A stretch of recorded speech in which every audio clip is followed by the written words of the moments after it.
You can call me stupid. Yes, you can call me sheep. You can say I'm lazy.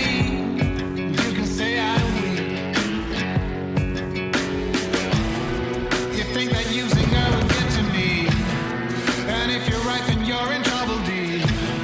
'Cause I won't break, no, I know I won't wait. You're in trouble, D.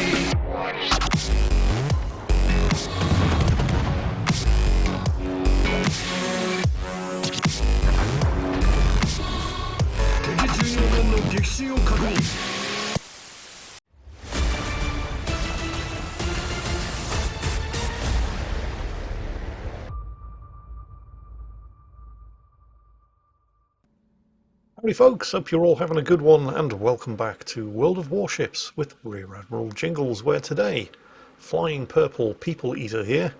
And by the way, can we all just take a moment to marvel at the sheer genius of that name? He is going to be educating us in the ways of the Minotaur. So this is not going to be at all like the World of Warships video I posted last week featuring Trenlass in the Minotaur, where he was playing as if he had a personal grudge against everybody on the enemy team. This is a smoke Minotaur. It's a more traditional style of Minotaur play. He does of course have the same vulnerabilities because he is, at the end of the day, still in a Minotaur. He has the same paper-thin armour, although the Minotaur can tank certain calibers of armour-piercing shell on its belt, providing it is angled extremely precisely. But as a general rule of thumb, if you are in the Minotaur, or really any light cruiser for that matter, well okay, except for the Smolensk, but you generally want to avoid being shot upon by people who have loaded armour-piercing. Armour-piercing of any caliber, if you're showing a nice big fat juicy broadside, and battleship armour-piercing in particular, regardless of the angle that you are presenting towards the shooter. The Minotaur is something of a glass cannon in this regard, although it's a bit more cannon and a bit less glass than its predecessor at Tier 9, the Neptune, but it is still a very fragile ship which can, nevertheless, dish out an obscene amount of damage in a very, very short time, despite not having access to high explosive ammunition. The Minotaur, like all British light cruisers that aren't the Belfast, fires armour-piercing exclusively.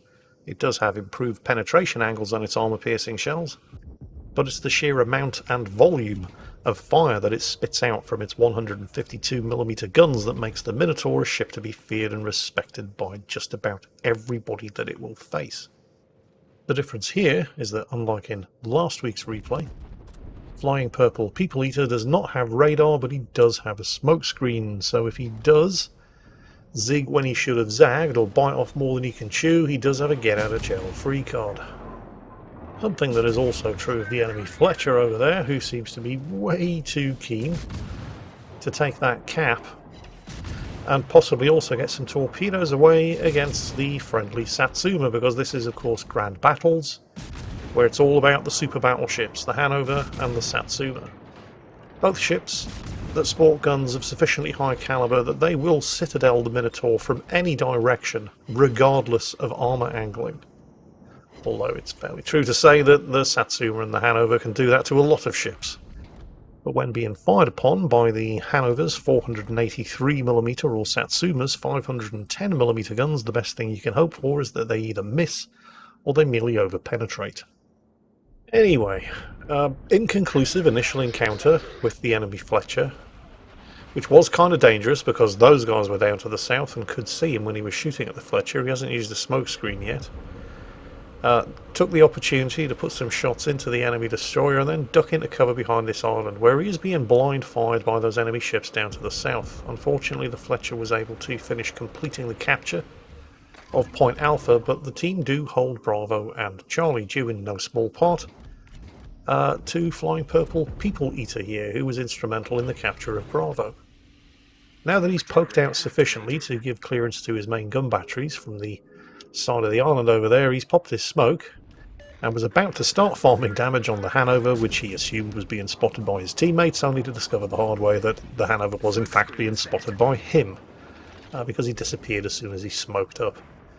Nevertheless, there are still a couple of targets. There's a Moskva and a Grosser Kurfürst down there to the south. And the Hanover has just popped up again. Must have fired, been spotted by somebody. And this, of course, is the ideal situation that every Minotaur captain aspires to be in. Sat nice and safe inside a smokescreen, or parked behind a convenient island with enough clearance to lob shells over, no immediate torpedo threat that you're aware of, no radar that can force you out of cover, and all kinds of fat, juicy targets to shoot at, spotted by your teammates. And if any of them are dumb enough to come sailing around the side of the island, those 10-kilometre torpedoes, which can be single-fired, so if one hits, they're all going to hit, they come in kind of handy too. As the Satsuma over there is about to find out the hard way. He is going to eat every single torpedo, and it will not be enough to sink him, because that thing has nearly 120,000 health. The 8 torpedoes caused a double flood, which I'll guarantee he has damage controlled. Unfortunately, the Minotaur, because it doesn't fire high explosive, can't capitalise on that by immediately setting a fire, but what it can do is unleash a devastating barrage of 6-inch armour piercing instead, which, well, it wasn't doing nothing on the midship section, but I suspect it may have become damage saturated, so Flying Purple People Eater is switching to the bows as the Satsuma desperately tries to... Well, if you want to sink a Minotaur hidden in the smokescreen, you should probably have loaded armour piercing and not high explosive, but he missed anyway, and that's Flying Purple People Eater's first kill. But oh no, the Moskva's gotten close enough to radar him, and it's the Moskva's 220mm guns. Oof, yep, there they are.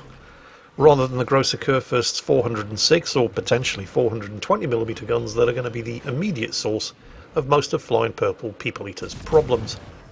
I think he'd angled his belt armour just enough to avoid being citadeled by the Moskva, but he still took a large chunk of armour-piercing damage. Fortunately, the Minotaur does have an extremely good heal. No, hang on a second. What on earth is that sailor doing?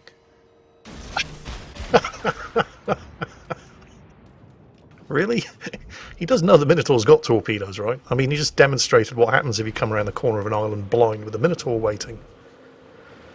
So, it does kind of look like he's going to eat almost all of those torpedoes, but only 4 were required to sink him, so you know, that's nice. That's 1 less radar on the enemy team, and it's possible that the 2 spare torpedoes might actually hit that Grosser Kurfürst, although he is chasing down a smokescreen containing a very pissed-off destroyer, so it's likely that he has hydro running, or at least he should.